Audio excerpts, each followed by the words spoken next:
Konsep makharij dan sifat al-huruf merupakan konsep yang paling mendasar dalam memahami tajwid. Ini sebenarnya adalah dasar dari mana semua aturan tajwid dibangun. Dan tampaknya akan sulit untuk benar-benar menguasai bacaan Al-Quran. Namun, ini merupakan salah satu topik yang kurang disukai untuk dipelajari oleh banyak pelajar. Karena sifatnya yang teknis dan mungkin terasa membosankan. Namun, jika Anda baru mulai belajar tajwid, atau bahkan sudah menguasai aturan-aturan tajwid dengan mengikuti seri pelajaran ini, akan memberi Anda wawasan penting tentang pengucapan huruf-huruf Arab dan mengokohkan pengetahuan dasar untuk lebih yakin dalam membaca Al-Quran, insya Allah. Mari kita mulai. Pertama-tama, apa itu makharij dan sifat? Kata makharij adalah bentuk jamak dari kata makhraj. Dan secara harfiah artinya adalah tempat keluar. Dan dalam konteks tajwid, itu merujuk pada titik artikulasi dari mana suara dikeluarkan. Adapun kata sifat adalah bentuk jamak dari kata sifah, yang berarti karakteristik. Jadi, sifatul huruf adalah karakteristik huruf-huruf atau sifat yang dimiliki oleh huruf-huruf. Sekarang, mari kita mulai dengan konsep pertama dan lebih dasar, yaitu makharijul huruf. Untuk mengetahui dari mana huruf-huruf berasal dengan tepat, kita harus belajar dari gambar ini terlebih dahulu untuk memberi kita gambaran tentang organ-organ yang menghasilkan suara. Hal pertama yang kita perhatikan adalah ada 5 area utama dalam gambar ini. Yang pertama adalah rongga mulut yang merupakan semua area hijau dan biru tua. Jadi ini semua adalah rongga mulut yang kita sebut dalam bahasa Arab al-jawfu. Area kedua adalah tenggorokan yang merupakan area biru tua ini dan kita menyebutnya dalam bahasa Arab adalah al-halqu. Jadi al-halqu adalah bagian dari al-jawfu atau bagian dari rongga mulut. Yang ketiga adalah lidah atau yang disebut dengan al-lisanu. Selanjutnya yang keempat adalah bibir atau dalam bahasa Arab disebut asyafatain. Dan yang terakhir atau yang kelima adalah rongga hidung yang disebut al-khayshum. Setiap dari kelima area ini berisi beberapa titik artikulasi atau memiliki tempat keluar huruf yang lebih rinci. Setiap titik artikulasi ini disebut makhraj. Ada total 17 makhraj atau 17 titik artikulasi. 17 titik ini menghasilkan semua suara dalam bahasa Arab. Anda juga bisa menyebutnya 17 makhraj yang menghasilkan suara. Setiap dari makhraj ini memiliki nama dan menghasilkan sejumlah suara. Penting untuk diketahui bahwa ada perbedaan di kalangan ahli bahasa dan ahli tata bahasa tentang berapa banyak total makhraj yang terperinci. Ada yang mengatakan ada 16 makhraj. Kemudian ada lagi yang mengatakan 14 makhraj. Tetapi dalam studi saya dan dalam kursus ini, saya akan mengikuti pembagian yang dibuat oleh Ibnu Al-Jazari, yaitu 17 makhraj. Karena lebih dekat dengan studi Al-Quran dan lebih mudah dipahami insya Allah. Namun, bagaimana ahli bahasa dapat menentukan tempat dari mana suara dihasilkan? Mereka akan menggunakan salah satu dari 2 metode. Dan melalui metode ini, mereka dapat menentukan di mana dan bagaimana sebuah huruf dihasilkan. Metode pertama adalah dengan mengucapkan huruf dengan syiddah atau tasdid di atasnya. Jadi misalnya huruf qaf, kemudian kita berikan tanda tasdid dan kita baca dengan menekannya. O. Contoh lain, huruf ba, kemudian kita letakkan tasdid di atasnya dan kita baca dengan menekannya. Ba. Dari situ kita bisa merasakan di mana tempat keluar huruf tersebut. Cara lain atau metode kedua adalah menggunakan hamzah dengan harokat fathah di atasnya diikuti oleh konsonan atau huruf yang ingin Anda uji atau ingin diketahui di mana tempat keluar suara huruf tersebut. Jadi kemudian akan terdengar seperti ini.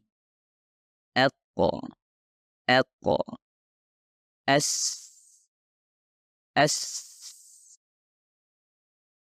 Ini juga bisa menjadi metode yang baik bagi Anda untuk membandingkan makhorijul huruf tertentu dan untuk memastikan bahwa Anda mengucapkan huruf dari makhraj yang benar. Baiklah, sekarang kita tahu dasar-dasar makhorijul huruf. Mari kita mulai dengan area pertama dan yang paling mudah. Makhraj yang pertama adalah rongga mulut atau disebut dengan al-jawfu. Area ini adalah makhraj dari 3 huruf vokal panjang, yaitu alif sukun sebelumnya terdapat fathah, yang kedua adalah waw sukun yang sebelumnya ada dhammah atau bisa disebut dengan al-wawu maddiyah, dan terakhir adalah ya sukun yang sebelumnya ada kasroh dan juga disebut dengan al-ya'ul maddiyah. Secara alami, kita menambahkan kata maddiyah setelah huruf waw atau ya sukun. Karena ada versi lain dari kedua huruf ini di mana mereka tidak berfungsi sebagai huruf vokal panjang. Dan cara membacanya akan sedikit berbeda dari ketika menjadi huruf vokal panjang. Tetapi sekarang kita hanya berfokus pada 3 huruf mad ini. 3 huruf mad ini tidak memiliki titik khusus tempat mereka berakhir seperti halnya konsonan lain. Sebaliknya, vokal ini berakhir dengan berhentinya suara Anda. Pada dasarnya mengalirkan udara melalui tenggorokan Anda. Tetapi ingat, itu bukan satu-satunya yang Anda lakukan. Dan yang perlu diperhatikan adalah bentuk bibir Anda dan organ-organ lain di dalam mulut Anda.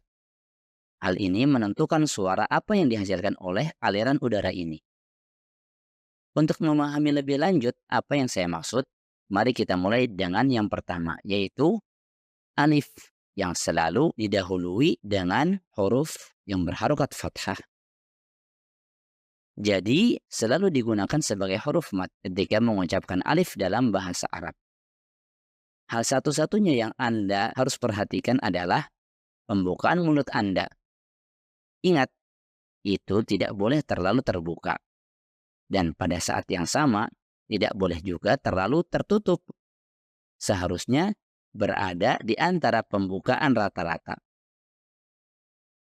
Seperti ketika kita mengatakan ma'a qala ala. Jadi pembukaan mulut seharusnya sedang, tidak terlalu terbuka dan tidak pula terlalu tertutup untuk menghasilkan alif dengan benar.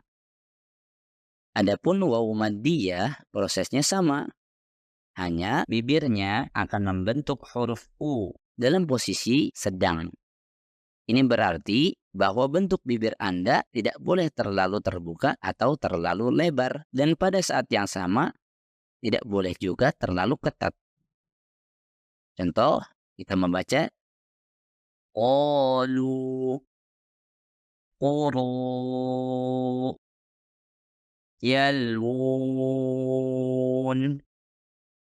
Jika bentuk mulut terlalu terbuka sedikit, suara alif akan bercampur dengan suara huruf waw. Dan tentu saja ini tidak benar.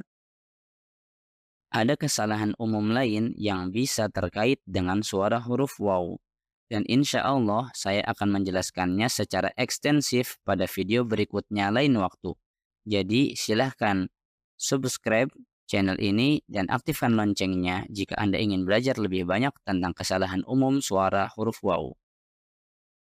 Suara terakhir adalah suara ya al-maddiyah atau ya sukun yang didahului oleh kasroh. Kita mengucapkannya sama dengan ketika kita mengucapkan huruf I dengan intonasi yang lebih panjang. Ingat, bukan I tetapi I. Jadi Kita mengatakannya i, fi, at, fi. Jadi ini adalah 3 huruf yang dihasilkan dari rongga mulut atau dari al-jawfu. Kalau boleh kita singkat, a, i, u. Jadi dalam pelajaran pertama ini kita memiliki pengantar ke konsep makhrij dan sifat. Kemudian kita mempelajari 5 area utama dari mana suara dihasilkan atau disebut dengan 5 makhrijul huruf secara umum. Setelah itu kita mempelajari nama-nama organ tempat huruf-huruf itu keluar. Dan kita juga memulai dengan mempelajari 3 huruf pertama yang keluar dari rongga mulut atau yang keluar dari al-jawfu. Beritahu saya di komentar jika Anda merasa bahwa seri ini bermanfaat atau tidak. Komentar Anda benar-benar membantu saya merencanakan pelajaran yang akan datang. Jadi itulah akhir pelajaran kita hari ini. Semoga Anda mempelajari hal-hal yang baru. Jika suka dengan video ini, like, share supaya bisa berbagi ilmu dengan yang lain. Sampai berjumpa lain waktu, insya Allah.